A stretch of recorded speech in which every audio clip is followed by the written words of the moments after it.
그 정책을 저도 냈고 이제 문 후보도 냈습니다. 그 철학에 아주 큰 차이가 있습니다.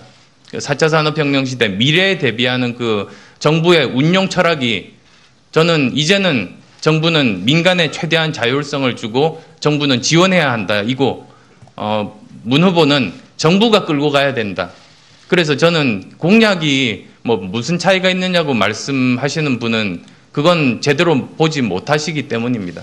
엄청난 차이가 있습니다. 그래서 과연 그 두 철학 중에서 어느 쪽을 선택할 것인가가 이번 대선에서 정말로 중요한 점이 될 겁니다. 그런 점에서 저는 미래에 제대로 잘 끌고 갈 자신이 있습니다. 두 가지 말씀해달라는데 한 가지만 말씀하시는 것 같아요. 예, 한 가지 너무 길게 설명드려서 미안해서 하나만 이야기했는데요. 하나 더 말씀드릴까요? 간략하게 말씀해 주셔도 좋을 것 같은데. 또 하나는 안보 문제입니다. 저는 제가 제일 오래 했던 일이 V3 만드는 일입니다. 30년 전에 만들었지 않습니까? 그런데 저는 V3 만들면서 제 몸에 체화된 것이 컴퓨터가 얼마나 편합니까? 참 좋습니다. 여러 가지 일을 할 수 있습니다. 근데 바이러스가 침입하고 해킹을 당하면 아무 일도 할 수 없습니다. 즉 컴퓨터를 잘 쓰기 위해서는 쓰는 것보다 더 중요한 것은 컴퓨터 보안인 겁니다. 보안의 구멍이 뚫리면 컴퓨터는 아무짝에도 쓸모없는 겁니다. 그 일을 평생 하다 보니 사실 국가도 마찬가지 아닙니까? 국가도 많은 사람들이 여기서 그 자기의 뜻을 펼치고 참 여러 가지 활동들을 하는 정말로 좋은 터전이고 보금자리인데 국가 보안에 구멍이 뚫리면 아무 일도 못하는 겁니다. 그래서 저는 국가에 있어서 안보 문제는 기본 중에 기본, 가장 근간이라는 생각이 강합니다. 아마 그런 철학은 또 이제 저하고 문 후보하고 또 차이가 있을 겁니다. 네. 원래 제가 그 질문하려고 했던 게 사실은 문재인 대세론과 관련된 거였습니다. 그런데 자고 일어나니까 의미가 없겠다 싶어가지고 질문을 긴급히 바꿨습니다. 최근에 거의 뭐 하루 종일 TV나 이런 데서 많이 보는데 문재인을 이길 개혁가 누굽니까? 문재인 뭐 반드시 꺾겠다 이렇게 해석하시는데 이번 문재인을 꼭 꺾겠다 그거 말고 안 후보하면 떠오르는 캐치프레이즈가 뭐가 있습니까? 문재인을 이기기 위해서 이 대선 나온 건 아니지 않습니까? 그래서 안철수 하면은 뭐 예를 들어 문재인 하면은 뭐 적폐청산이라든지 뭐 지금은 저거 했지만 안희정 하면 대연정 또는 뭐 반기문 총장도 정치교체 이런 말하자면 가치를 담은 캐치프레이즈가 있습니다. 문재인을 이길 후보 누굽니까 말고 안철수 하면 떠오르는 캐치프레이즈가 뭐가 있겠습니까? 우선 처음부터 대세로는 없었습니다. 그건 지금까지 뭐 지지율로 보더라도 그 정도 지지율로 대세론이라고 부른 적이 없었습니다. 그쪽 진영의 주장이었던 겁니다. 그리고 이제 제가 문재인을 꺾겠다고 한 건 경선 과정에서였습니다.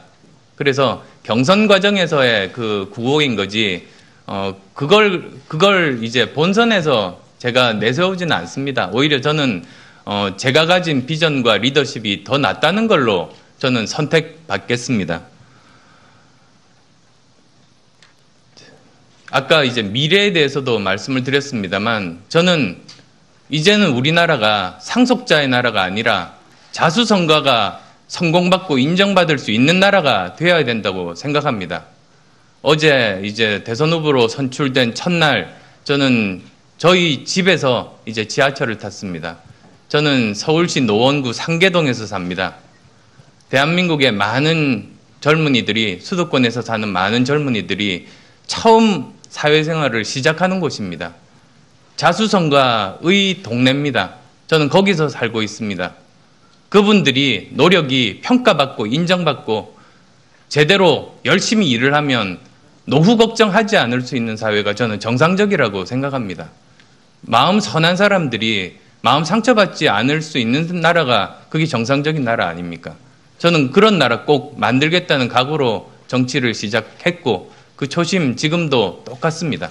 그래서 저는 캐치프레이즈라고 말씀하셨습니다만 저는 자수성가, 미래, 그리고 유능 말씀드리고 싶습니다. 후보 수락연설에서 그 아주 표현을 잘하셨어요. 그러니까 겨울이 가서 봄이 온 게 아니라 봄이 왔기 때문에 겨울이 간 것이다. 안철수의 시간이 왔기 때문에 문재인의 시대가 갔고 통합의 시간이 왔기 때문에 패권의 시대가 갔다 이렇게 말씀하셨는데 문재인 민주당 후보와 패권을 동일시하고 계시는 것 같습니다. 그래서 안철수 후보가 통합을 이야기하시면서 친문 세력의 패권은 문제다. 아마 함께 하기가 어렵다라고 하시는 말씀을 계속 하시는 것 같아서 조금 모순되는 게 아닌가 싶은 생각이 들고요. 또 하나는 그 친문 패권의 실체가 무엇인지 그리고 친문 세력이 집권할 경우에 왜 문제가 되는지 이 부분에 대한 설명이 좀 명확했으면 좋겠다는 생각이 들어서 질문을 드리겠습니다. 실제로 정치하면서 개파 정치의 폐해를 절감했습니다. 개파 정치가 뭡니까? 끼리끼리 나눠 먹는 겁니다. 그래서 개파 세력이 집권을 하게 되면 전국에 있는 그 수많은 인재들 널리 등용하지 못하고 무능한 개파 내 세력들만 등용해서 국가적으로 중요한 일을 시킵니다. 그래서 무능한 정부가 되고 부패한 정부가 되고 실패한 정부가 되는 겁니다. 개파 세력이 집권하면 무능하고 부패해집니다. 박근혜 정부 실패, 1차적으로 박근혜 대통령 본인의 잘못입니다. 그런데 또 개파 정치 때문이었습니다. 집권하고 나면 전 국민의 반을 일단 적으로 돌리고 그리고 그 중에서도 자기하고 만나 봤던 사람들만 대상으로 그리고 그 중에서도 자기 말 잘 듣는 사람만 대상으로 해서 등용했던 것이 이 개파 정치의 폐해 아니었습니까? 그러니까 인사 철학이 능력 있는 사람보다 말 잘 듣는 사람, 그게 인사 철학인 것이 개파 정치 폐해입니다. 그래서 저는 정말 절박합니다. 다시 또 정권 교체가 아니고 개파 교체가 되면 그러면 다시 또 불행하게 무능하고 부패한 정권을 맞을 겁니다. 2번 연속 그러면 우리나라 망가집니다. 절대로 그런 일 있어서는 안 됩니다.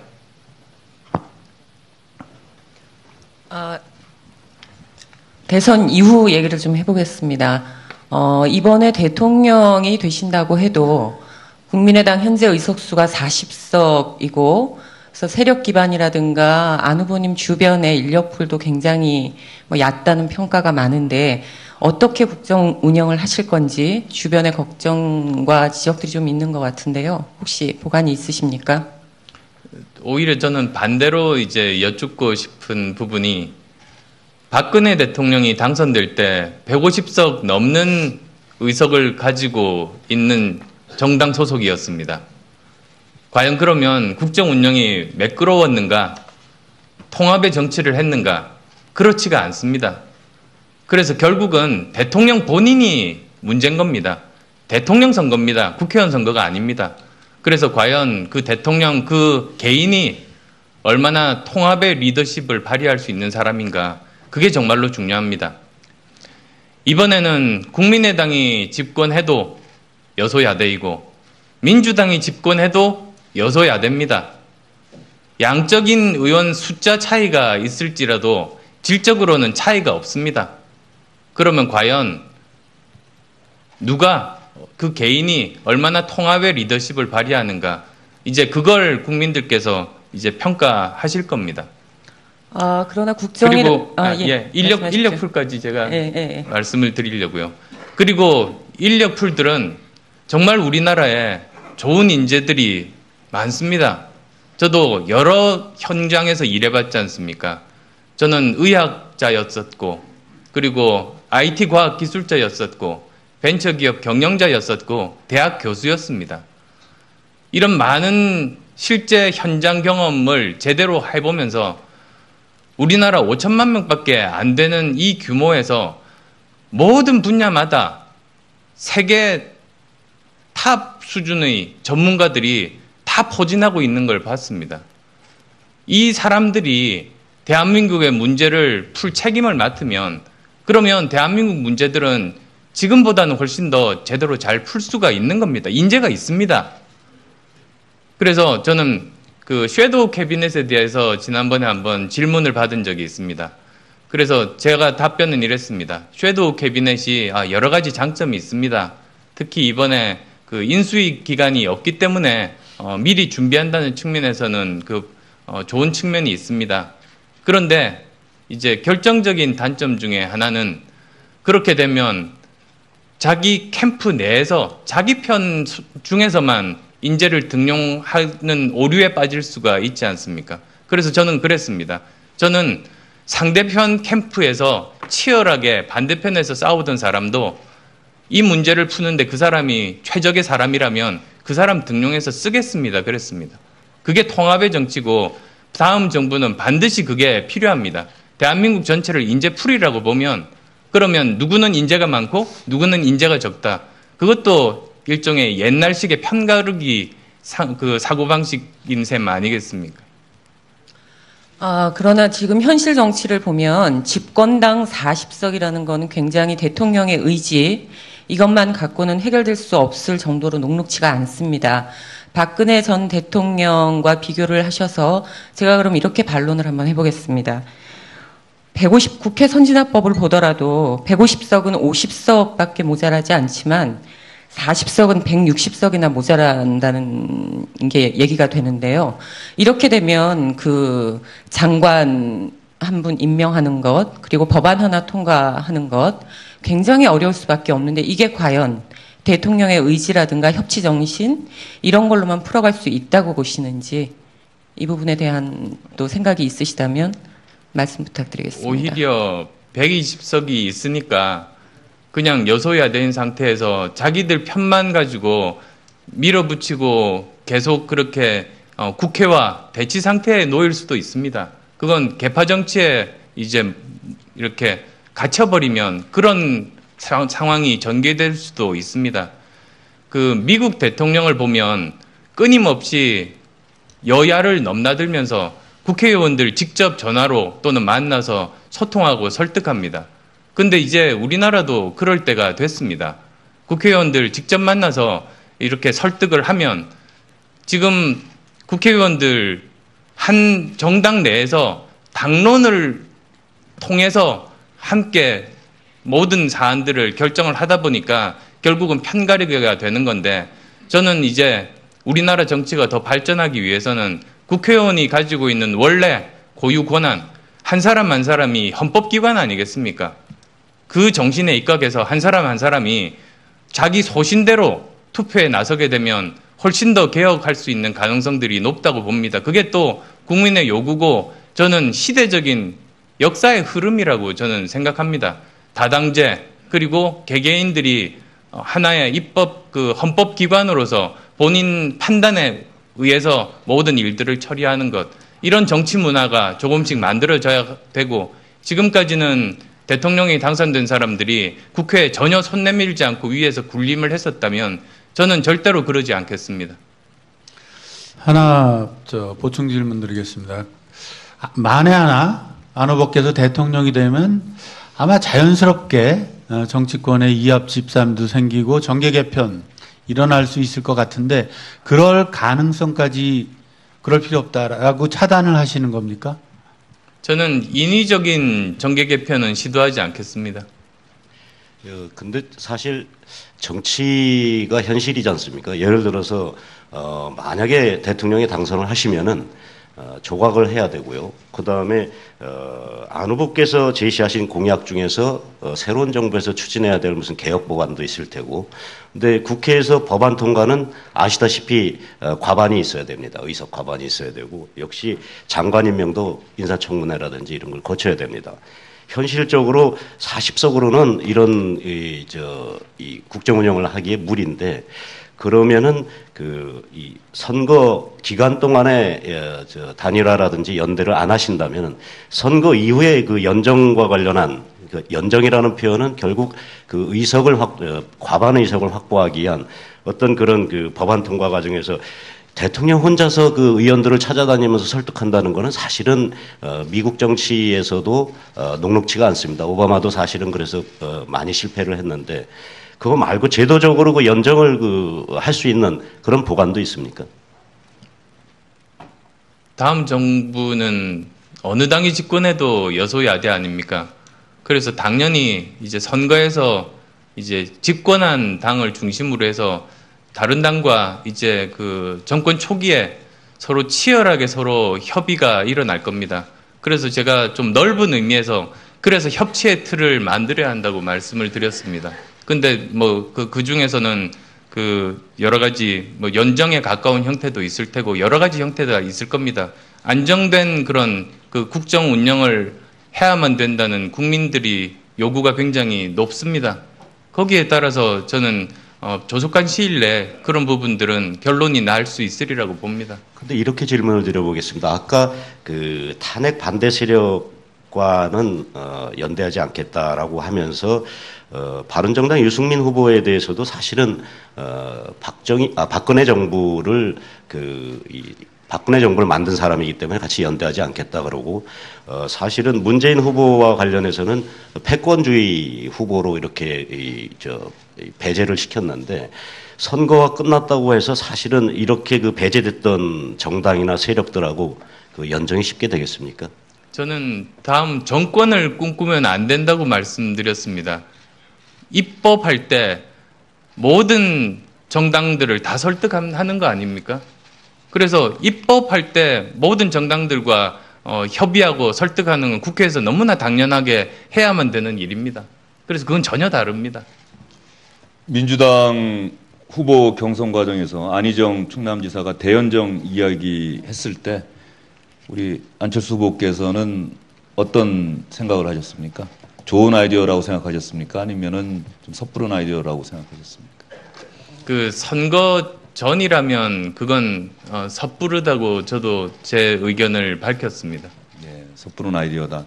그런데 지금 저희가 이렇게 질문 드리는 게 안철수 국민의당 후보가 대통령 선거에서 승리하고 나면 그 다음 상황에 대한 우려가 분명히 존재하는 건 사실인 것 같습니다. 그리고 지금 안 후보님 말씀하시는 걸 보면 대통령의 선한 의지 그리고 치열한 노력으로 충분히 그 상황을 돌파해낼 수 있다고 생각하시는 것 같은데 뭐 아무리 그 말씀을 저희 또한 선의를 믿는다고 하더라도 정치 현실이 과연 그렇게 녹록하게 대통령의 의지만으로 노력만으로 풀어나갈까?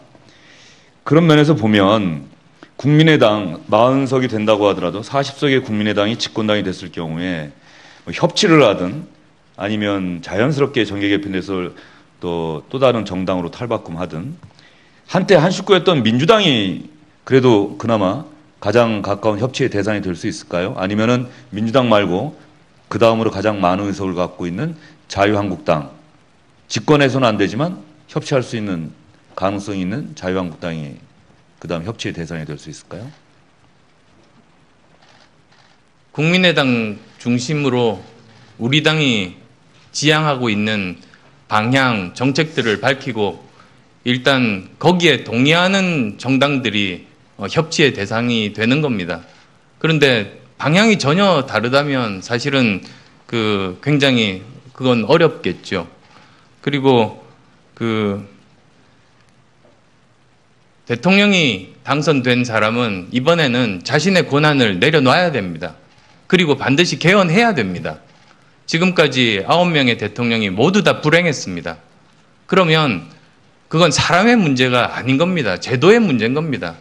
그 제도 하에서 그대로 욕심내고 개헌 안 하고 끌고 가면 그러면 10번째 불행한 대통령이 되는 겁니다. 그 전에 9분 나름대로 훌륭한 분들도 그 중에서 많이 계셨습니다. 근데도 예외 없이 그렇게 된 것 아니겠습니까? 제도를 바꿔야 됩니다. 그래서 개헌되기 전에는 본인의 권한을 내려놓으면 훨씬 더 협치가 가능할 겁니다. 그리고 개헌을 통해서 그걸 제도화하는 겁니다. 저는 그게 시대 정신이라고 믿습니다. 다음 대통령은 꼭 그 시대 정신에 따라서 본인의 그 역할을 해야만 합니다. 아마 지금 개헌 언급하셔가지고 요 다음 주제에 아마 개헌을 얘기하면서 지금 좀 더 진전된 내용을 얘기할 수 있을 것 같은데 자꾸 저희가 이런 거를 질문하는 이유는 안철수 후보의 지지율이 급등하면서 집권할 가능성을 더 많이 보고 그러면 우리가 어떻게 하나의 약간 현실과 접목해서 좀 불안함 이런 것들이 있어서 그렇거든요. 그러니까 그건 좀 더 좀 하셨으면 좋겠고 개헌 문제로 넘어가기 전에 그냥 좀 약간 분위기를 누그러뜨리는 차원에서 주간조선 인터뷰를 얼마 전에 한 거 보니까 나는 대한민국 문제를 푸는데 적임자라면 문재인 캠프에 있는 사람도 쓰겠다. 자꾸 제가 문재인 후보랑 연관된 질문을 하게 되는데 좀 전에 통합의 정치 얘기도 하시고 그래서 누구 탐나고 싶은 사람 있습니까? 데려오고 싶은 사람? 있습니다만 밝히기 곤란합니다. 그분께 폐가 됩니다. 그러면 이우탁 부장은 사람을 이야기했는데 안철수 후보가 대통령이 되면 그 거국내각 천하의 인재들을 다 쓰신다고 하셨는데 문재인 캠프에 있는 분들한테도 제안하실 수 있는지 역으로 문재인 후보가 승리했을 경우 안철수 후보와 안철수 후보를 도왔던 사람들에게 거국내각 이렇게 제안한다면 응하실 용의가 있는지. 예, 이제는 아까 대세론 말씀하셨지 않습니까? 대세론의 시대는 가고 대탕평의 시대가 올 겁니다. 그리고 이제 저는 제가 어떻게 하겠다는 거 말씀드렸고, 그리고 문 후보가 어떻게 할지는 이제 그쪽에 물어봐야 되는 것 아니겠습니까?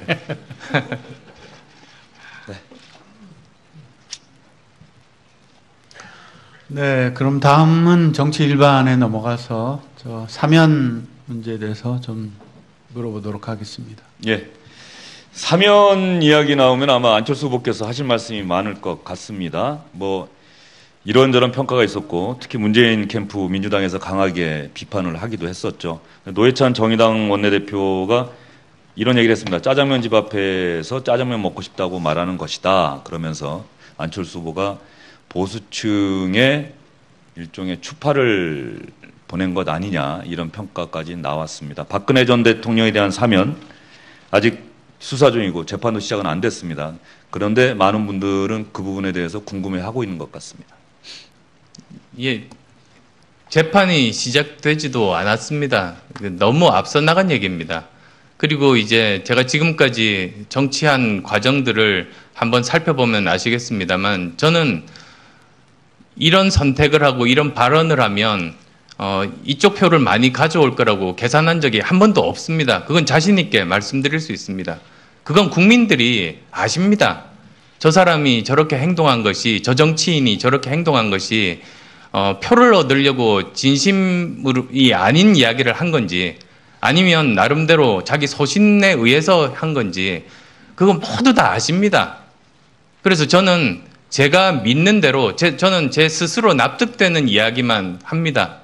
그래서 저는 지금까지 그렇게 해왔습니다.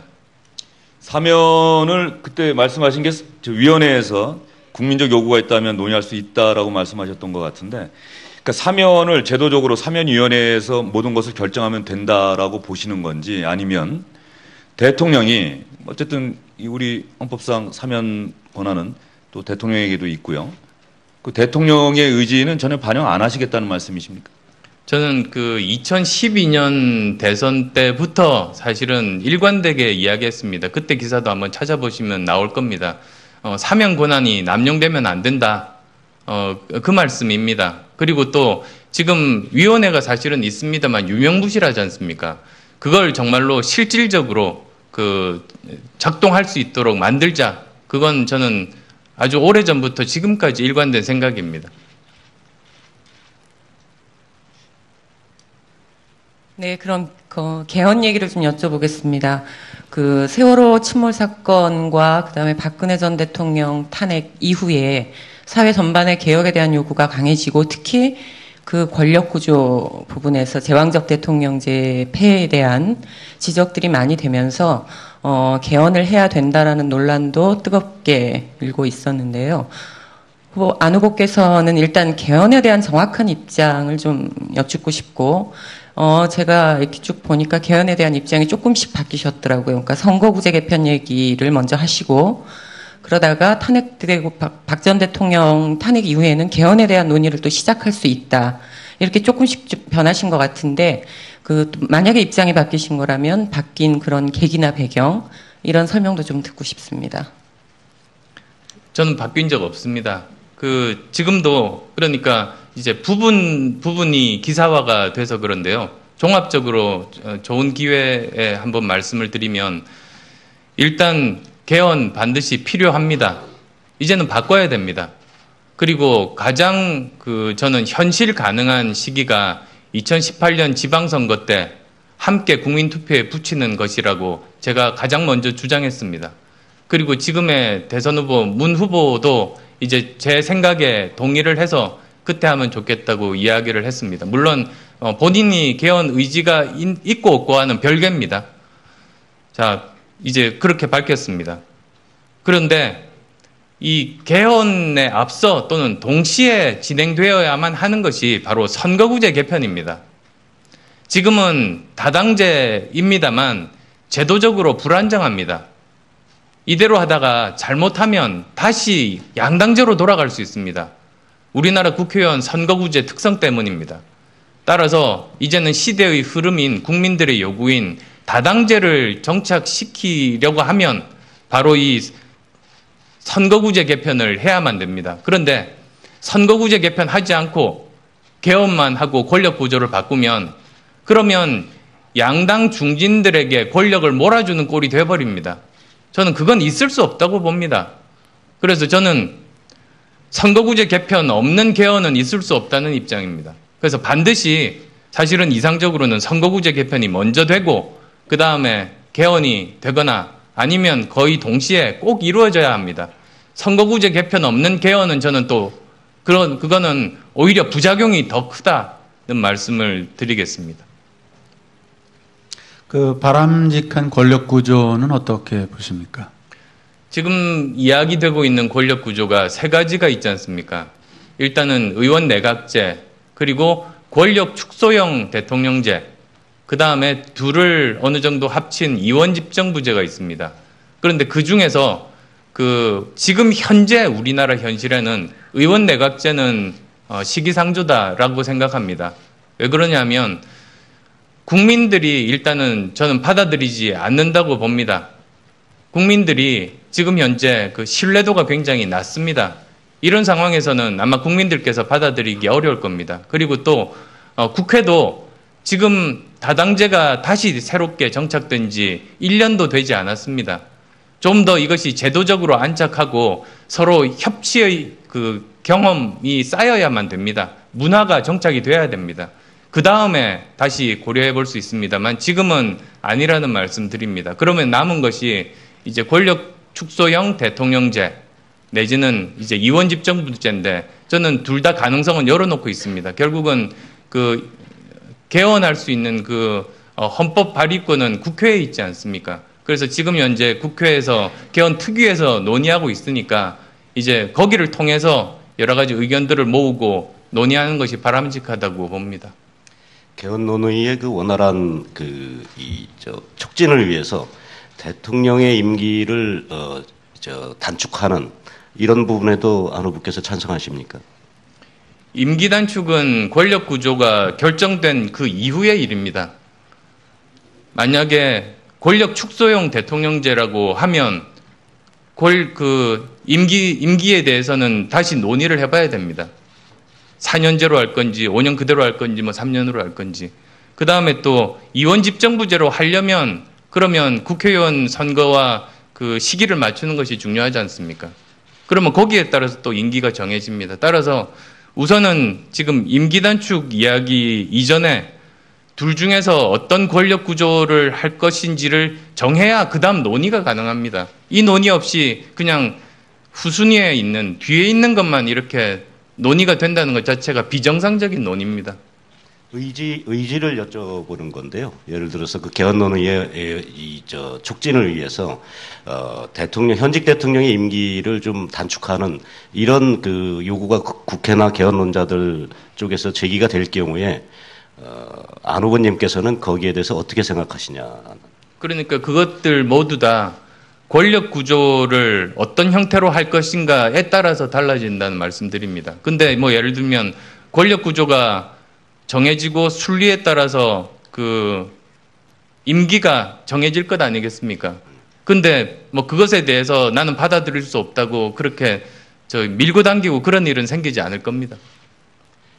순리에 따라서 이제 해야만 됩니다. 그럼 국회의원 임기와 맞춰서 하는 개헌을 하게 될 경우에 임기 단축을 받아들일 수 있다 그런 말씀으로 받아들여도 되겠습니까? 이원 집정부제로 이제 그 권력 구조가 결정이 된다면 거기에 따르는 거지만 만약에 또 권력 축소형 대통령제로 가면 또 그건 또 따로 논의를 해봐야 될 부분이라는 말씀입니다.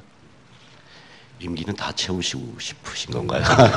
아니, 저는 순리에 따라서 하자는 그 말씀입니다. 지금 그 논의를 하는 것은 그것 역시 너무나 앞서 나간 이야기입니다. 아까 섀도우 캐비넷을 잠깐 언급하셨는데 아시다시피 이번 대선은 조기 대선이다 보니까 인수위 없는 이런 이 대선입니다. 그래서 선거가 끝나면 그 다음 날 바로 취임을 하셔야 되는데 그 섀도우 캐비넷을 생각하지 않고 계신다면은 예를 들어서 다른 상대 캠프에서 쓰겠다고 했는데 그러면 그 안철수 정부의 그 예비내각의 구성 기조라든지 기준이라든지 이런 거에 대해 인선 기준이라든지 이런 거에 대해서 좀 말씀해 주시고 말씀해 주시는 김에 그 안철수 정부의 초대 총리 후보 뭐 염두에 두고 계신 분이 지금 정해져 있습니까? 있으면은 어떤 분인지 밝히지 않으실 테니까 어떤 그 컨셉인지 설명 좀 해 주십시오. 뭐 당연히 가장 기본 중에 기본이 도덕적으로 문제가 없어야 되는 것 아닙니까? 도덕적으로 문제가 많은데 능력이 있어서 이제 등용한다. 이건 다음 정부는 절대로 있으면 안 되는 일입니다. 그 다음은 우리 편 또는 저쪽 편 그렇게 구분하지 않고 그 분야에 있어서 최고의 인재를 등용하는 겁니다. 그리고 이제 하나 더 덧붙인다면 사실은 더 미래지향적이어야만 합니다. 좀 더 실무형에 가까운 사람이어야 좋다는 생각을 하고 있습니다. 그래서 그냥 단순히 그 분야에 대해서 전문성이 부족한데 그냥 보고서 받고 그냥 결정하는 그런 스타일, 그런 관리형, 그건 지금 우리 대한민국 문제를 해결해 나가기가 힘든 상황입니다. 그래서 좀 더 실무형에 가까운 사람이 이제는 장관을 해야 한다. 그리고 대신에 거기에 대해서는 여러 가지 지금 현재보다는 그 장관의 권한을 훨씬 더 확대해서 이제 임무를 주는 그런 방향으로만 가야만 합니다. 총리도 사실 저는 마찬가지라고 봅니다. 총리도 실무형이어야 됩니까? 총리도 그 분야에 있어서 제대로 된 뚜렷한 자신의 소신과 철학을 가져야 되지 않습니까? 실무형 일까지는 필요 없습니다만. 예, 30일 앞으로 다가왔는데 일단 염두에 두고 계신 인물은 있으신 건가요? 여러 번 많으십니다. 우리나라 범위를 넓혀보면 정말로 인재가 많다는 말씀 다시 드립니다. 지금 말씀하신 그 기준을 듣고 아마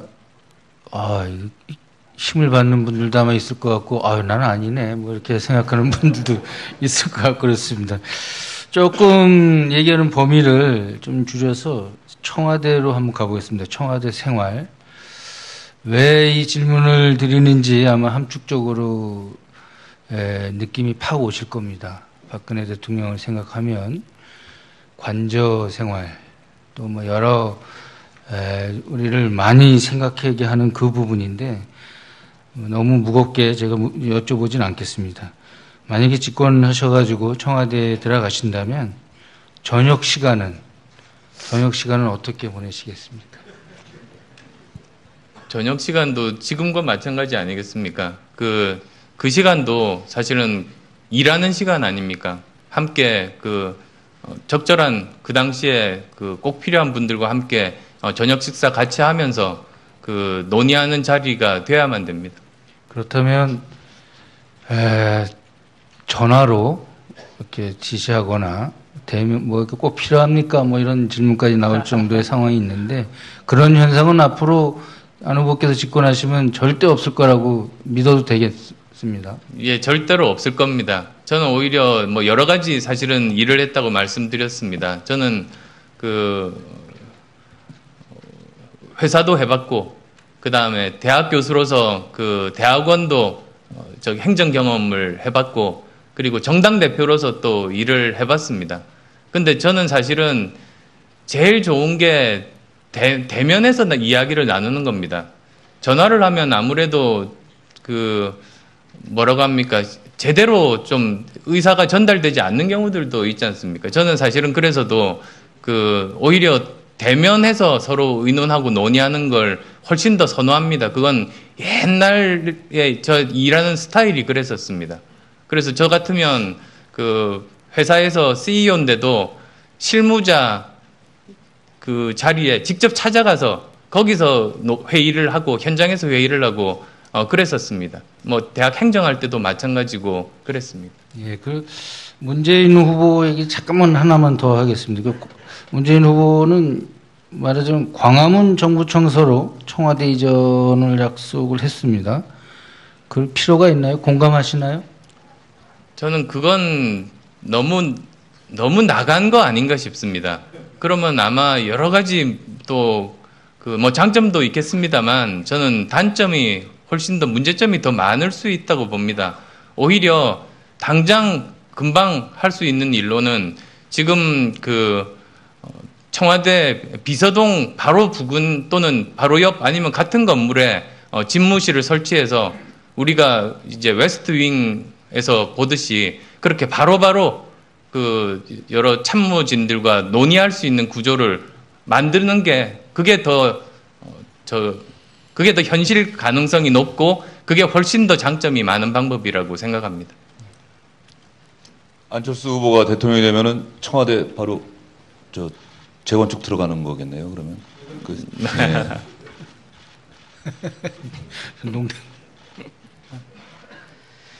이 정책에 대해서 몇 가지 여쭤보겠습니다.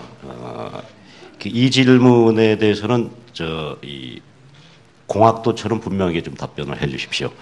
사드 얘기인데요. 작년 교섭단체 대표연설에서 국회 비준이 필요하다면서 반대 쪽에 섰었습니다. 근데 지난달 5일에 한 방송과 인터뷰를 내용을 보니까 국가 간 합의는 다음 정부에서도 존중해야 된다. 이렇게 얘기를 했습니다.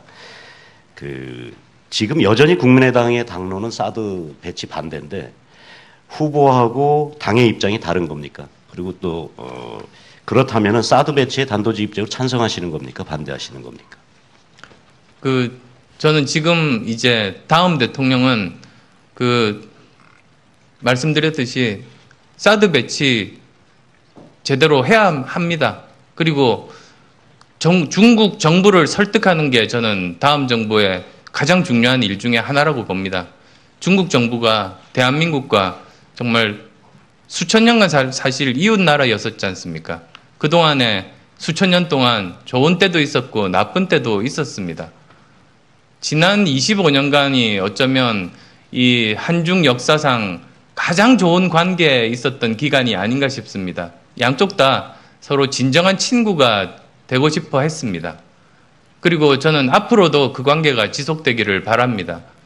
그렇지만 진정한 친구가 되려고 하면 넘지 말아야 될 선이 있는데 저는 그런 면에서 지금 중국 정부의 행동이 대단히 우려스럽습니다. 그래서 다음 정부는 중국 정부를 저는 꼭 설득해야 된다고 봅니다. 우선 첫 번째로는 이 북핵 문제는 대한민국 안보에 있어서 가장 중요한 문제고 이 안보 문제에 대해서는 우리의 동맹인 미국과 공조할 수밖에 없다는 것. 다른 길이 없습니다.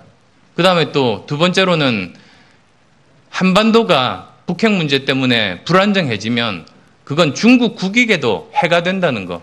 그 점을 철저하게 설득을 해야만 됩니다. 설득이 안 되면 어떻게 하시겠습니까? 중국이 끝까지 고집을 한다면. 끝까지 설득 노력을 저는 해야만 된다고 봅니다. 지금 이제 도널드 트럼프 대통령과 이제 시진핑 주석이 회담을 하지 않습니까? 아마도 예측하건대 이런 정도 이야기가 나올 것 같습니다. 미국에서는 이제는 북핵은 더 늦출 수 없는 문제니까 중국이 좀 더 적극적으로 해결에 나서라 아마 요구할 거고, 중국에서는 지금 사태 심각성은 알겠지만 좀 더 대화하고 그렇게 해서 문제를 풀어가야 되지 않겠는가 이렇게 주장을 할 겁니다. 그래서 아마도 결론은 이 문제에 대해서는 원칙적으로 그 북핵 문제 해결을 위해서 협력하는 정도로 아마 결론이 나지 않겠습니까? 많은 사람들이 예측하는 그런 상황에서는. 그러면 지금 대한민국 정부가 적극적으로, 그리고 다음 대통령 적극적으로 우선 나서야 됩니다. 저는 가장 먼저 할 수 있는 일은 반기문 전 총장님 바로 외교 특사로 부탁을 드려서 이제는 이 사드 문제 관련한 해결들을 위해서 각국 정부들과 지금 외교적으로 미리 어느 정도 정지 작업을 하는 것이 필요합니다. 그리고 또 중국 정부에 대해서는 우리 정부가 최대한 설득 노력을 하는 거죠. 그래서 지금 제가 말씀드린 그런 것들뿐만 아니라 좀 더 적극적으로 북핵 문제 해결에 나서달라고 이제 요구를 하고, 또 미국 정부에 대해서는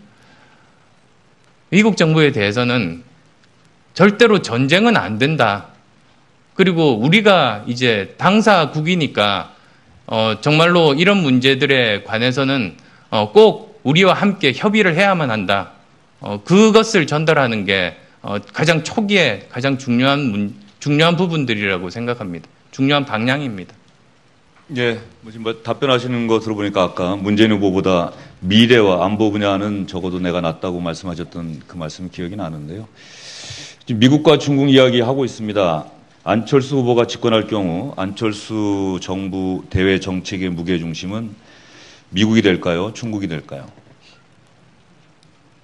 외교는 한쪽 선택을 강요받지 않기 위해서 하는 것 아닙니까? 그리고 외교의 가장 중요한 목적은 국익입니다. 국익을 가장 극대화하기 위해서 이제는 우리가 그 외교적인 역량들을 많이 펼쳐야 합니다. 지금까지는 우리가 어떻게 보면 수동적이고 수세적으로 따라가다 보니까 오히려 박근혜 정부 초기보다 지금 훨씬 더 나쁜 상황에 지금 처해 있습니다. 이 문제들을 제대로 해결해야 되는데 우리는 역량은 충분하다고 봅니다.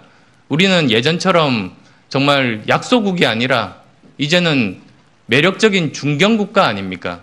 그리고 이렇게 첨예하게 그 미국과 중국이 갈등 관계에 있을 때도 우리만이 사실은 미국과도 소통할 수 있고 중국과도 소통할 수 있는 나라입니다.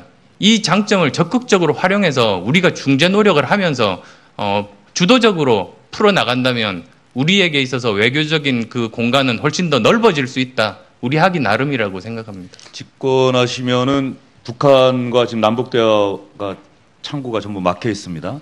남북대화 바로 재개하실 건가요? 아니면은 또 김정은을 만나서 어떤 남북 간의 이런 문제들을 풀어볼 용의가 있는지, 거기에 조건이 있는지 그게 좀 궁금합니다. 지금은 대북 제재 국면입니다. 이럴 때 사실 가장 중요한 질문은 우리가 왜 제재를 하는가, 제재를 통해서 우리가 무엇을 얻고자 하는가, 사실 그 질문이 제일 중요한 질문 아니겠습니까? 그런데 지금까지 제재를 통해서 한 체제가 붕괴한 전례는 없습니다. 그러면 왜 제재를 하는가? 그 이유는 우리가 원하는 시기에 원하는 조건의 협상 테이블을 만들기 위해서 이제 제재를 하는 겁니다. 그래서 저는 이 강력한 제재를 하면서 적절한 시기에 대화를 병행하면서 이 협상 테이블을 만드는 것이 중요하다고 봅니다. 거기서 이제 여러 가지 논의들이 이제 가능할 텐데요. 이 정상회담은 저는 목적이 아니라 수단입니다. 정상회담을 열고자 노력하는 것이 아니라 만약에 이 문제를 북핵 문제 해결을 위해서 필요한 수단일 때 그때 정상회담을 하는 것이지 정상회담을 하기 위해서 노력하는 거 그거는 앞뒤가 바뀌었다는 게 제가 가진 생각입니다. 이 중요한 질문이라 제가 좀 보충을 하겠습니다. 대한민국 안보의 근간은 한미동맹이죠. 우리 모든 안보 시스템이 미국과 연동이 돼 있으니까. 근데 지금 조금 아까 질문에서는 미국이 중요합니까? 중국이 중요합니까? 하는데 정확하게 말씀 안 하시는데 그럼 이렇게 묻겠습니다. 대한민국 안보에서 미국이 중요한 나라입니까? 중국이 중요한 나라입니까? 미국이 중요한 나라입니다. 당연히. 지금 미국과는 동맹관계 아닙니까? 그래서 저는 미국과는 동맹관계고 동맹답게 그 관계를 강화해야 됩니다. 중국과는 전략적 협력 동반자 관계입니다. 그러면 전략적 협력 동반자 관계답게 이제 그 관계들을 계속 증진해 나가야 된다고 말씀드리겠습니다. 하나만 더 여쭙겠습니다. 아까 우리 패널의 질문은 사드에 대한 안 후보의 입장이 왜 변했느냐. 그리고 당은 아직도 반대인데 그거에 대해서 어떻게 생각하는데 그거에 대해서 답이 없으셨어요. 상황이 바뀌면 입장이 바뀌어야 되는 게 당연하지 않습니까? 만약에 이런 외교적인 상황이 바뀌었는데도 그 전에 입장을 고집하는 것이야말로 사실은 더 큰 문제라고 봅니다. 지난 10월 20일입니까? 그때 이제 한미 국방장관이 서로 공동 발표를 했습니다.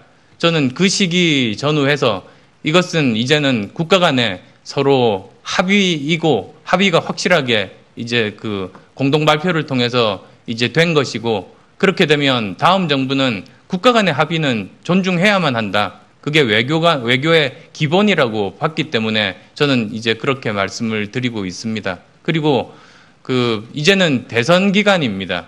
대선 기간에 이제 대선 후보 중심으로 당내 여러 가지 생각들을 함께 논의해서 이제 대선 후보 제 생각대로 그렇게 설득해 나가고 저희 당 한 방향으로 가겠습니다.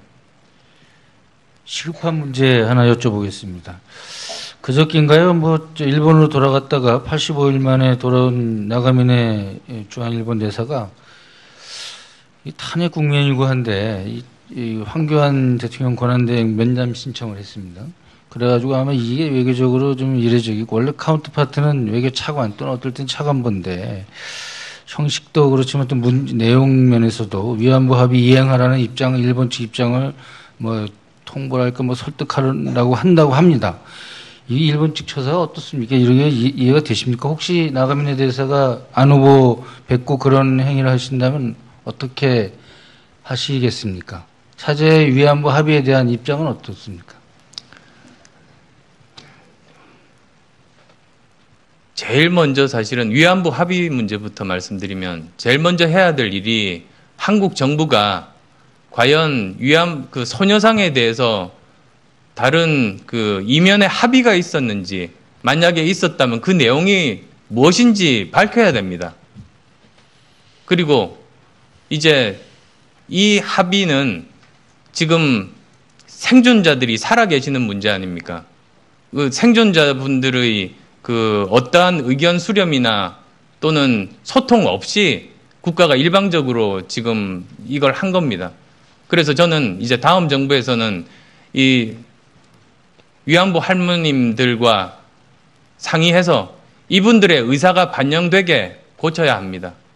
그리고 사실 좀 더 이제 나가면 한일 관계가 저는 제일 이상적이었을 때가 1998년에 김대중 오부치 한일 파트너십 선언 때라고 봅니다. 그리고 그때 의미가 있는 것이 오부치 총리는 자민당 총리였습니다. 다른 민주당 총리와는 또 다른 무게감을 저는 두고 있습니다. 그래서 바람직하게 한일 양국 모두 그때 그 정신에 입각해서 돌아가야만 한다. 이제 그렇게 말씀드리고 싶습니다. 예, 원래 제가 그 학제 개편 얘기를 좀 여쭤보려고 했는데요. 워낙 말씀을 많이 하셨고, 학제 개편에 대한 그 구상을 하게 된 계기, 이런 것도 많이 말씀을 하셔서 좀 다른 걸로 급하게 바꿔서 여쭤보겠습니다. 오늘 기조 발제문을 보면, 공정한 기회의 나라를 만들겠다. 성실한 노력이 돈보다 더 가치 있게 평가되는 그런 나라를 만들겠다.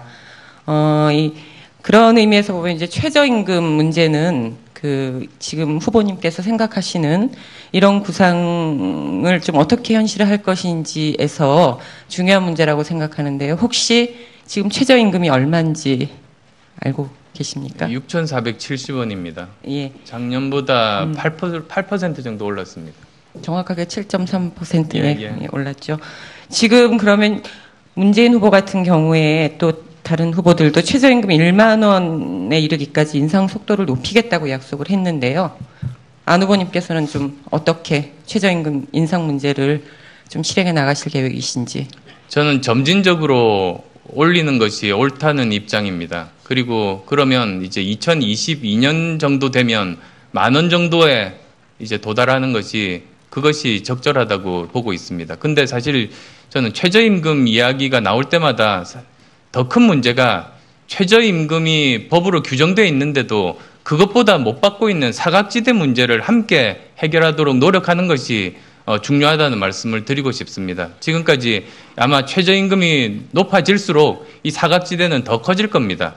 지금 제가 알고 있기에 그 최저임금보다 못 받는 그 노동자가 300만 명 정도로 지금 알고 있습니다만 더 많아질 겁니다. 이 문제도 동시에 저는 해결해야 된다는 말씀 드리고 싶습니다. 제가 이게 주식 이런 데 잘 몰라서 그런데 알고 최근에 보니까 저 후보님 지지율 올라가는 거 비례해서 안랩 주가도 뭐 엄청 뛰었다고 그래요. 그래서 재산이 작년 말 1,170억 신고했는데 지금 엄청 내셨을 것 같은데 대통령 후보로서 이 늘어난 재산 후보로 부담이라 그럴까 뭐 아무튼 약간 그런 신경 쓰이지 않으신지 혹시 나중에 대통령 되시면 지난번에 한번 절반 기부하셨다 그러는데 통 크게 확실하게 이거 정리할 의사는 없으신지. 저는 당선되면 당연히 백지신탁하겠습니다. 그게 법으로 규정된 겁니다. 법에 따르겠습니다. 제가 약간 뭐 여담성 질문입니다. IT 업계에서 그 안철수의 과거의 레퓨테이션은 좀 외톨이다. 뭐 이런 얘기가 있었습니다. 심지어 안철수 연구소 사장 시절에는 직원들과 밥을 먹어도 더치페이를 했다. 뭐 이런 얘기도 있습니다. 이걸 왜 여쭤보냐면 그 박근혜 대통령의 그런 어떤 그 불통 이런 것들이 좀 걱정이 돼서 그런 자연스러운 소통을 잘 하실 수 있는지 여쭤보고 싶습니다. 예, 직원들과 같이 밥 먹었다는 말씀을 또 직접 하셨지 않습니까? 그러니까 전혀 경우가 틀립니다. 제가 회사 10년 하면서 했던 일이 영업입니다. 아마 제가 개발을 하고 있었을 거라고 잘못 알고 계시는데요. 벤처기업의 CEO는 그 회사 영업맨입니다. 그러지 않으면 그 회사가 살아남을 수 없습니다.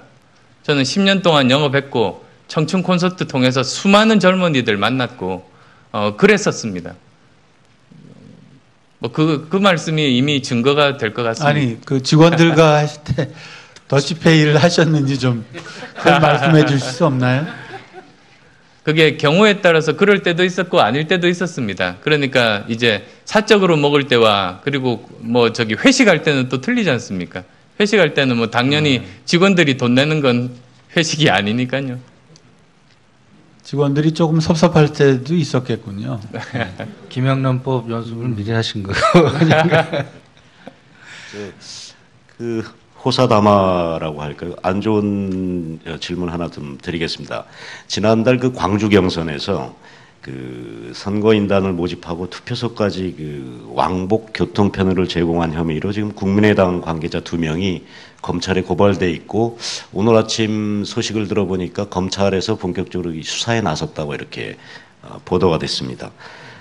이 혐의가 사실이라면은 공직선거법 위반입니다. 그리고 이게 만약에 후보하고 관련이 돼 있으면은 후보의 어떤 이 불법 혐의도 있을 수가 있는데 혹시 이 사안에 대해서 지금 후보께서 어떻게 인지하고 계시고 어떻게 대응하실 건지 말씀 좀 해주십시오. 저는 그 법에 따라서 단호하게 대응하겠습니다. 그건 저도 마찬가지고 당에서도 마찬가지입니다. 이 내용에 대해서는 자세히 보고 받으셨습니까? 그 법에 따라서 단호하게 대응하겠습니다. 그러니까 이 내용, 이 검찰, 이 선관위에서 발표한 이 혐의 내용 자체는 알고 계시는 겁니까? 그럼?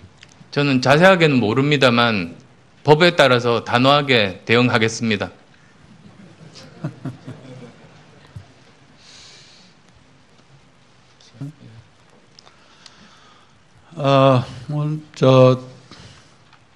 오늘 안 후보께서 워낙 특별한 일정 때문에 저희한테 좀 요청을 해서 오늘은 토론회를 이 정도에서 마무리할까 합니다. 안 후보께서 본인에 대해서 과거 4년 전보다 1000만 배는 강해졌다라고 말씀을 하셨는데 말씀을 들어보니까 1000만 배까지는 몰라도 상당히 강해진 면모를 느낄 수가 있었습니다. 오늘 참석해 주셔서 고맙고요. 이것으로 관훈 토론회를 모두 마치겠습니다. 네. 관훈 토론회 전통에 따라서 오늘 나오신 한 의원님께 기념표를 드리겠습니다. 제가 기념표 내용을 읽어드리겠습니다. 그 정책을 저도 냈고 이제 문 후보도 냈습니다. 그 철학에 아주 큰 차이가 있습니다.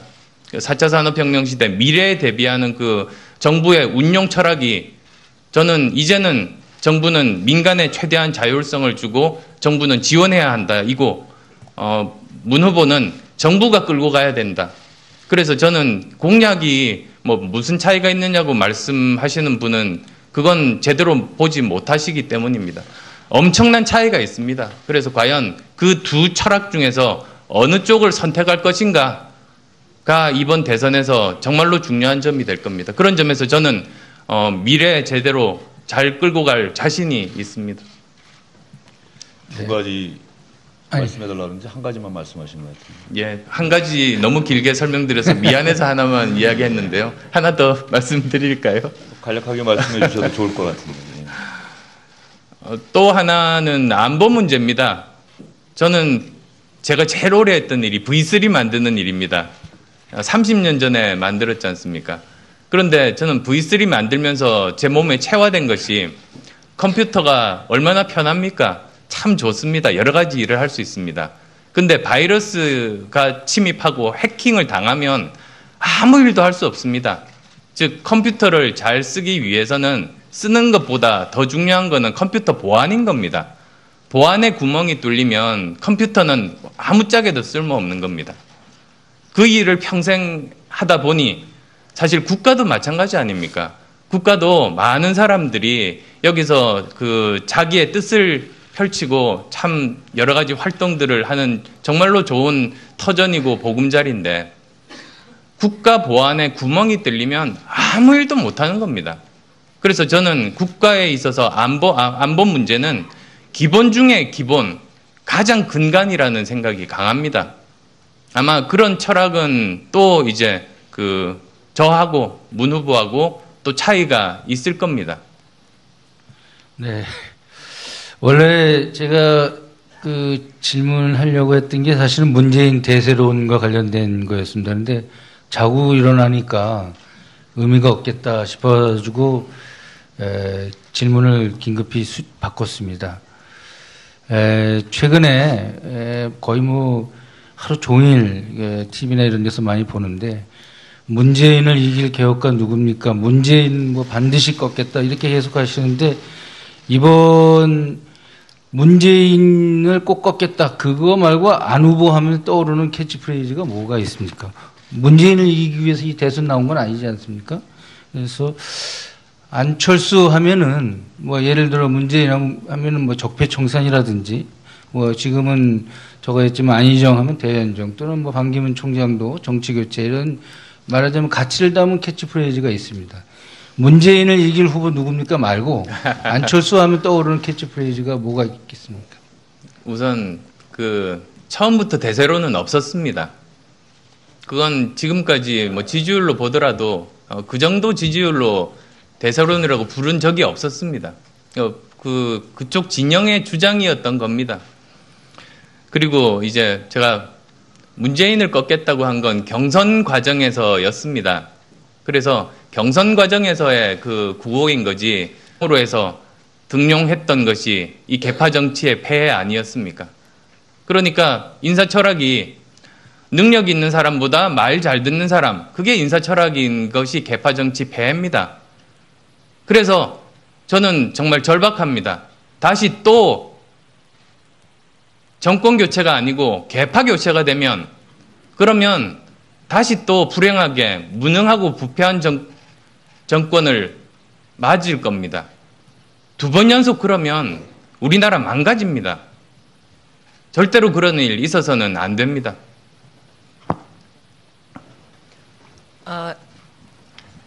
대선 이후 얘기를 좀 해보겠습니다. 이번에 대통령이 되신다고 해도 국민의당 현재 의석수가 40석이고, 그래서 세력 기반이라든가 안 후보님 주변의 인력풀도 굉장히 얕다는 평가가 많은데, 어떻게 국정 운영을 하실 건지 주변의 걱정과 지적들이 좀 있는 것 같은데요. 혹시 보관이 있으십니까? 오히려 저는 반대로 이제 여쭙고 싶은 부분이, 박근혜 대통령이 당선될 때 150석 넘는 의석을 가지고 있는 정당 소속이었습니다. 과연 그러면 국정 운영이 매끄러웠는가? 통합의 정치를 했는가? 그렇지가 않습니다. 그래서 결국은 대통령 본인이 문제인 겁니다. 대통령 선거입니다. 국회의원 선거가 아닙니다. 그래서 과연 그 대통령 그 개인이 얼마나 통합의 리더십을 발휘할 수 있는 사람인가, 그게 정말로 중요합니다.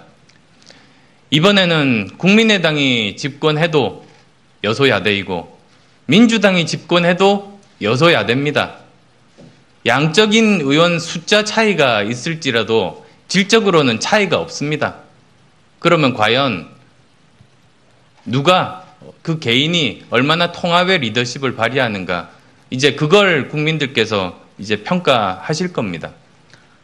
그러나 국정이 그리고 인력풀까지 제가 말씀을 드리려고요. 그리고 인력풀들은 정말 우리나라에 좋은 인재들이 많습니다. 저도 여러 현장에서 일해봤지 않습니까? 저는 의학자였었고, 그리고 IT 과학 기술자였었고, 벤처기업 경영자였었고, 대학 교수였습니다. 이런 많은 실제 현장 경험을 제대로 해보면서 우리나라 5천만 명밖에 안 되는 이 규모에서 모든 분야마다 세계 탑 수준의 전문가들이 다 포진하고 있는 걸 봤습니다. 이 사람들이 대한민국의 문제를 풀 책임을 맡으면, 그러면 대한민국 문제들은 지금보다는 훨씬 더 제대로 잘 풀 수가 있는 겁니다. 인재가 있습니다. 그래서 저는 그 섀도우 캐비넷에 대해서 지난번에 한번 질문을 받은 적이 있습니다. 그래서 제가 답변은 이랬습니다. 섀도우 캐비넷이 여러 가지 장점이 있습니다. 특히 이번에 그 인수위 기간이 없기 때문에 미리 준비한다는 측면에서는 좋은 측면이 있습니다. 그런데 이제 결정적인 단점 중에 하나는, 그렇게 되면 자기 캠프 내에서 자기 편 중에서만 인재를 등용하는 오류에 빠질 수가 있지 않습니까? 그래서 저는 그랬습니다. 저는 상대편 캠프에서 치열하게 반대편에서 싸우던 사람도 이 문제를 푸는데 그 사람이 최적의 사람이라면 그 사람 등용해서 쓰겠습니다. 그랬습니다. 그게 통합의 정치고 다음 정부는 반드시 그게 필요합니다. 대한민국 전체를 인재풀이라고 보면, 그러면 누구는 인재가 많고 누구는 인재가 적다. 그것도 일종의 옛날식의 편가르기 사고방식인 셈 아니겠습니까? 그러나 지금 현실 정치를 보면 집권당 40석이라는 거는 굉장히 대통령의 의지, 이것만 갖고는 해결될 수 없을 정도로 녹록치가 않습니다. 박근혜 전 대통령과 비교를 하셔서 제가 그럼 이렇게 반론을 한번 해보겠습니다. 국회 선진화법을 보더라도 150석은 50석밖에 모자라지 않지만 40석은 160석이나 모자란다는 게 얘기가 되는데요. 이렇게 되면 그 장관 한 분 임명하는 것, 그리고 법안 하나 통과하는 것 굉장히 어려울 수밖에 없는데 이게 과연 대통령의 의지라든가 협치 정신 이런 걸로만 풀어갈 수 있다고 보시는지 이 부분에 대한 또 생각이 있으시다면 말씀 부탁드리겠습니다. 오히려 120석이 있으니까 그냥 여소야대인 상태에서 자기들 편만 가지고 밀어붙이고 계속 그렇게 국회와 대치 상태에 놓일 수도 있습니다. 그건 개파 정치에 이제 이렇게 갇혀버리면 그런 상황이 전개될 수도 있습니다. 그 미국 대통령을 보면 끊임없이 여야를 넘나들면서 국회의원들 직접 전화로 또는 만나서 소통하고 설득합니다. 근데 이제 우리나라도 그럴 때가 됐습니다. 국회의원들 직접 만나서 이렇게 설득을 하면 지금 국회의원들 한 정당 내에서 당론을 통해서 함께 모든 사안들을 결정을 하다 보니까 결국은 편가르기가 되는 건데 저는 이제 우리나라 정치가 더 발전하기 위해서는 국회의원이 가지고 있는 원래 고유 권한 한 사람 한 사람이 헌법기관 아니겠습니까? 그 정신에 입각해서 한 사람이 자기 소신대로 투표에 나서게 되면 훨씬 더 개혁할 수 있는 가능성들이 높다고 봅니다. 그게 또 국민의 요구고 저는 시대적인 역사의 흐름이라고 저는 생각합니다. 다당제 그리고 개개인들이 하나의 입법 헌법기관으로서 본인 판단에 의해서 모든 일들을 처리하는 것 이런 정치 문화가 조금씩 만들어져야 되고 지금까지는 대통령이 당선된 사람들이 국회에 전혀 손 내밀지 않고 위에서 군림을 했었다면 저는 절대로 그러지 않겠습니다. 하나 보충 질문 드리겠습니다. 만에 하나 안 후보께서 대통령이 되면 아마 자연스럽게 정치권의 이합 집산도 생기고 정계 개편 일어날 수 있을 것 같은데 그럴 가능성까지 그럴 필요 없다라고 차단을 하시는 겁니까? 저는 인위적인 정계 개편은 시도하지 않겠습니다. 근데 사실 정치가 현실이지 않습니까? 예를 들어서 만약에 대통령이 당선을 하시면은 조각을 해야 되고요. 그 다음에 안 후보께서 제시하신 공약 중에서 새로운 정부에서 추진해야 될 무슨 개혁 법안도 있을 테고, 근데 국회에서 법안 통과는 아시다시피 과반이 있어야 됩니다. 의석 과반이 있어야 되고, 역시 장관 임명도 인사청문회라든지 이런 걸 거쳐야 됩니다. 그걸 이제 본선에서 제가 내세우지는 않습니다. 오히려 저는 제가 가진 비전과 리더십이 더 낫다는 걸로 저는 선택받겠습니다. 아까 이제 미래에 대해서도 말씀을 드렸습니다만 저는 이제는 우리나라가 상속자의 나라가 아니라 자수성가가 성공받고 인정받을 수 있는 나라가 되어야 된다고 생각합니다. 어제 이제 대선 후보로 선출된 첫날 저는 저희 집에서 이제 지하철을 탔습니다. 저는 서울시 노원구 상계동에서 삽니다.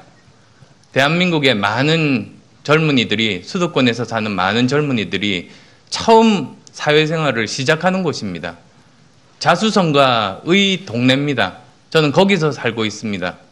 그분들이 노력이 평가받고 인정받고 제대로 열심히 일을 하면 노후 걱정하지 않을 수 있는 사회가 저는 정상적이라고 생각합니다. 마음 선한 사람들이 마음 상처받지 않을 수 있는 나라가 그게 정상적인 나라 아닙니까? 저는 그런 나라 꼭 만들겠다는 각오로 정치를 시작했고 그 초심 지금도 똑같습니다. 그래서 저는 캐치프레이즈라고 말씀하셨습니다만 저는 자수성가, 미래 그리고 유능 말씀드리고 싶습니다. 후보 수락연설에서 아주 표현을 잘하셨어요. 그러니까 겨울이 가서 봄이 온 게 아니라 봄이 왔기 때문에 겨울이 간 것이다. 안철수의 시간이 왔기 때문에 문재인의 시대가 갔고 통합의 시간이 왔기 때문에 패권의 시대가 갔다 이렇게 말씀하셨는데 문재인 민주당 후보와 패권을 동일시하고 계시는 것 같습니다. 그래서 안철수 후보가 통합을 이야기하시면서 친문 세력의 패권은 문제다. 아마 함께 하기가 어렵다라고 하시는 말씀을 계속 하시는 것 같아서 조금 모순되는 게 아닌가 싶은 생각이 들고요. 또 하나는 그 친문 패권의 실체가 무엇인지, 그리고 친문 세력이 집권할 경우에 왜 문제가 되는지 이 부분에 대한 설명이 좀 명확했으면 좋겠다는 생각이 들어서 질문을 드리겠습니다. 실제로 정치하면서 개파 정치의 폐해를 절감했습니다. 개파 정치가 뭡니까? 끼리끼리 나눠 먹는 겁니다. 그래서 개파 세력이 집권을 하게 되면 전국에 있는 그 수많은 인재들 널리 등용하지 못하고 무능한 개파 내 세력들만 등용해서 국가적으로 중요한 일을 시킵니다. 그래서 무능한 정부가 되고 부패한 정부가 되고 실패한 정부가 되는 겁니다. 개파 세력이 집권하면 무능하고 부패해집니다. 박근혜 정부 실패, 1차적으로 박근혜 대통령 본인의 잘못입니다. 그런데 또 개파 정치 때문이었습니다. 집권하고 나면 전 국민의 반을 일단 적으로 돌리고, 그리고 그 중에서도 자기하고 만나봤던 사람들만 대상으로, 그리고 그 중에서도 자기 말 잘 듣는 사람만 대상. 현실적으로 40석으로는 이런 이 국정 운영을 하기에 무리인데, 그러면은 이 선거 기간 동안에 단일화라든지 연대를 안 하신다면은 선거 이후에 그 연정과 관련한, 그 연정이라는 표현은 결국 그 의석을 과반 의석을 확보하기 위한 어떤 그런 그 법안 통과 과정에서 대통령 혼자서 그 의원들을 찾아다니면서 설득한다는 것은 사실은 미국 정치에서도 녹록치가 않습니다. 오바마도 사실은 그래서 많이 실패를 했는데, 그거 말고 제도적으로 그 연정을 할 수 있는 그런 보관도 있습니까? 다음 정부는 어느 당이 집권해도 여소야대 아닙니까? 그래서 당연히 이제 선거에서 이제 집권한 당을 중심으로 해서 다른 당과 이제 그 정권 초기에 서로 치열하게 서로 협의가 일어날 겁니다. 그래서 제가 좀 넓은 의미에서 그래서 협치의 틀을 만들어야 한다고 말씀을 드렸습니다. 근데 뭐 그 중에서는 그 여러 가지 뭐 연정에 가까운 형태도 있을 테고 여러 가지 형태가 있을 겁니다. 안정된 그런 그 국정 운영을 해야만 된다는 국민들이 요구가 굉장히 높습니다.